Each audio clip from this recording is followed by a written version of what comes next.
A esta hora, el encuentro que esperabas.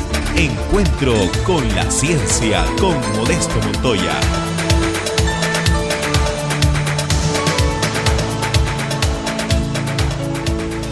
Juan Zulca, que trabaja con el mismo equipo, con Paolo Tataje, Gianfranco Huacho, Álvaro Aguirre, Agustín Zúñiga, Víctor Viera, Javier Quispe, Germán Cáceres, Braulio Ticona y Wilder Arévalo.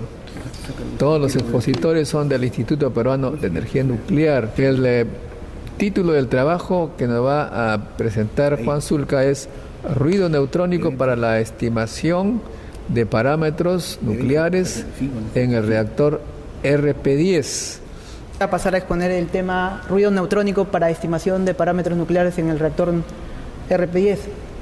Esta es la estructura de la presentación. En la introducción voy a presentar algunos conceptos, luego el desarrollo y se mostrarán algunos resultados. Con la técnica de ruido neutrónico se pueden estimar dos parámetros importantes para la seguridad del reactor. Uno de ellos es la constante de decaimiento de neutrones instantáneos y el otro es la potencia del reactor. Yo voy a mostrar el tratamiento que se le da a las señales obtenidas con detectores de neutrones cerca de un... Voy a presentar el tratamiento que se le da a las señales obtenidas con detectores de neutrones cerca de un reactor nuclear y que nos permitirían obtener información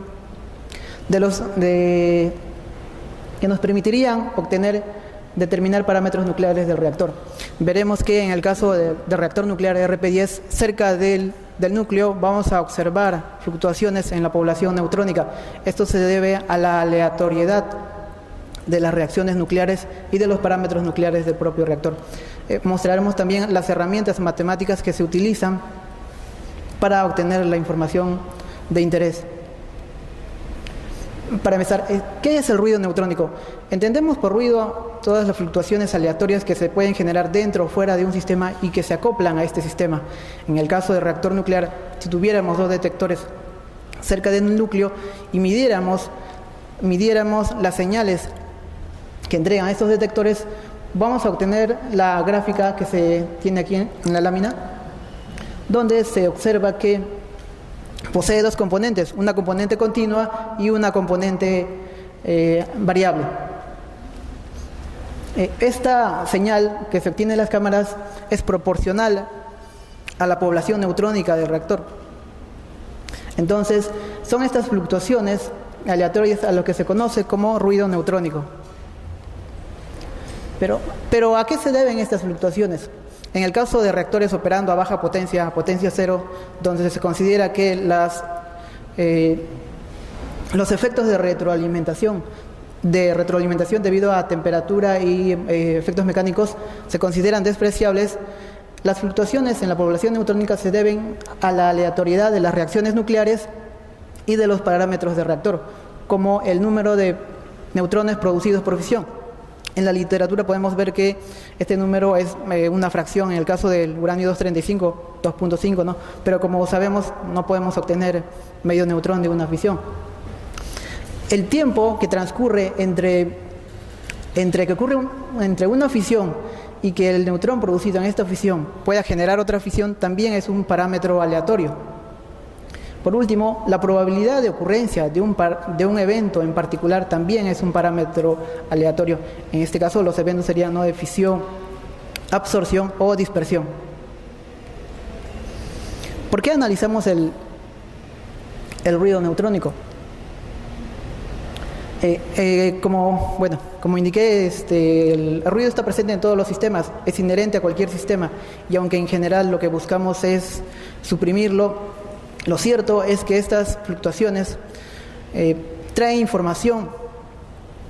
contienen información sobre los procesos que tienen lugar dentro del sistema del que proceden, pero no todas las fluctuaciones traen información que nos interesa. Si analizamos a detalle las fluctuaciones en una señal proveniente de un sistema cualquiera, podemos ver que tienen componentes de ruido de alta frecuencia, vibraciones, ruido térmico, interferencia eléctrica y bueno, las señales, también las fluctuaciones debido a los procesos internos, ¿no?, que es lo que nos interesa. Algunas de las herramientas matemáticas utilizadas para el análisis de ruido, tenemos a la función de correlación, que nos da una medida de la similitud o afinidad entre dos señales. Y efectivamente, si analizamos las señales de dos detectores cerca del núcleo de un reactor, vamos a encontrar una correlación, porque los neutrones que llegan a estos detectores pueden provenir de una misma cadena de fisión. ¿Sí? Densidad espectral de potencia. Nos indica la contribución de cada frecuencia a la potencia total de la señal analizada. Una forma de calcularla es tomando la transformada de Fourier de la función de correlación. El teorema de Wiener-Khinchin. Este teorema establece una relación entre las densidades espectrales de potencia de las señales de entrada y salida de un sistema y la función de transferencia del mismo sistema. La densidad espectral de potencia de un detector de neutrones. Para el sistema que estamos analizando, que es el reactor nuclear, la señal de salida obtenida en la salida de los detectores se debe a una respuesta del sistema debido a una señal de entrada.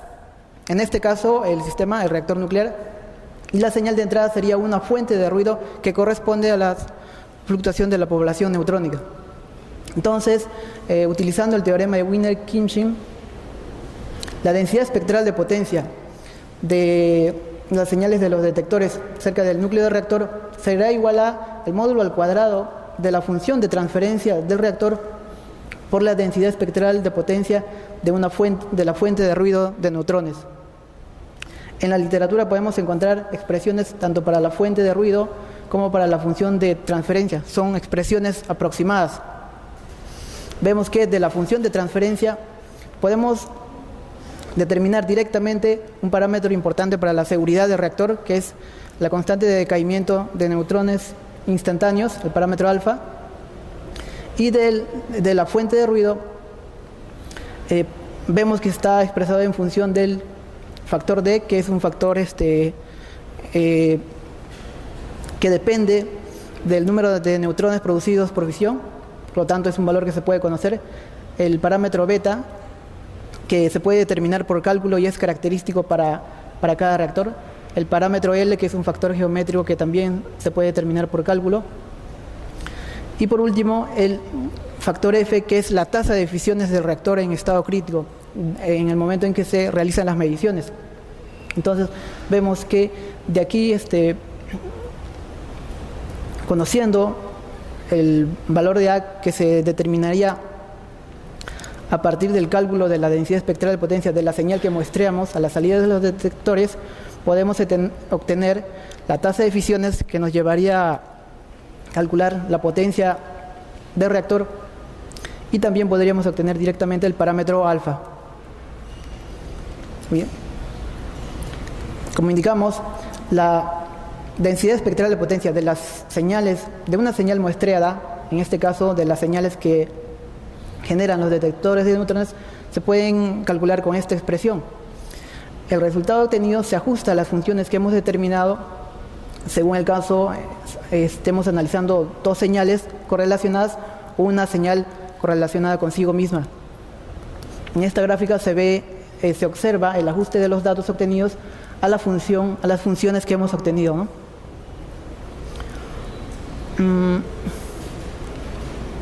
Bueno, esta es la configuración número 47 del núcleo del RP10. Aquí podemos ver la ubicación de los detectores de neutrones para las mediciones que realizamos. Están, como se ve, al borde del núcleo, tan cerca como se puede. La cámara 1, cámaras de ionización compensada 1 y 2. Bueno, uno de los parámetros determinados, ¿no?, es la constante de decaimiento de los neutrones instantáneos, que se puede determinar directamente del ajuste de los datos a las funciones determinadas. Aquí hay algunos ejemplos de ajustes de mediciones a diferentes niveles de potencia. en el reactor. Nosotros solemos trabajar para obtener estos resultados en niveles de potencia de los 100 vatios hasta cerca de los 10 kilovatios, ¿no?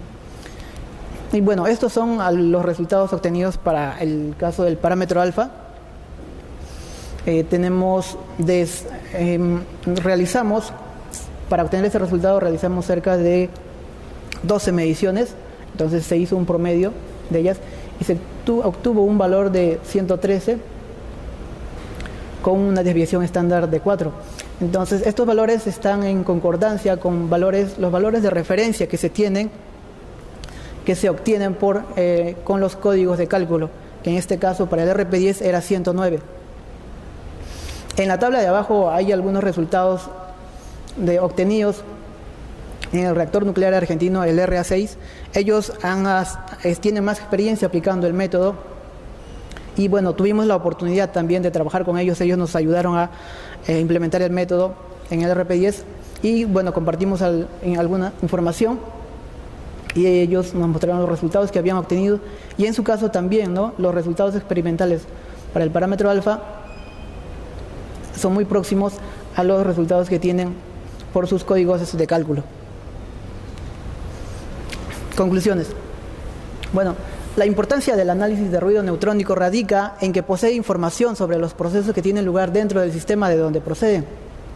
Esta técnica también es de un costo relativamente bajo y poco invasivo, pues utiliza instrumentación similar a la empleada en el control del reactor nuclear. Mediante la técnica de ruido neutrónico se pueden determinar parámetros de interés para la seguridad del reactor, como la tasa de fusiones, la potencia y la constante alfa. Este último se determinaba solo por cálculo. El valor experimental obtenido de alfa para la configuración número 47 del núcleo del reactor RP10 fue de 103, valor que está en concordancia con el valor de referencia obtenido por el código de cálculo, el cual fue, en este caso, 109, lo que indica indirectamente también la validez de los resultados del cálculo. La técnica de ruido permite estimar parámetros nucleares del reactor también en estado subcrítico, en estado estacionario. Sin embargo, esto requeriría de un mejor tratamiento de la señal analógica, lo cual es un trabajo que estamos realizando, ¿no? Bueno, aquí están algunas de las referencias donde se ve a más detalle el desarrollo del análisis de ruido. Y bueno, eso sería todo.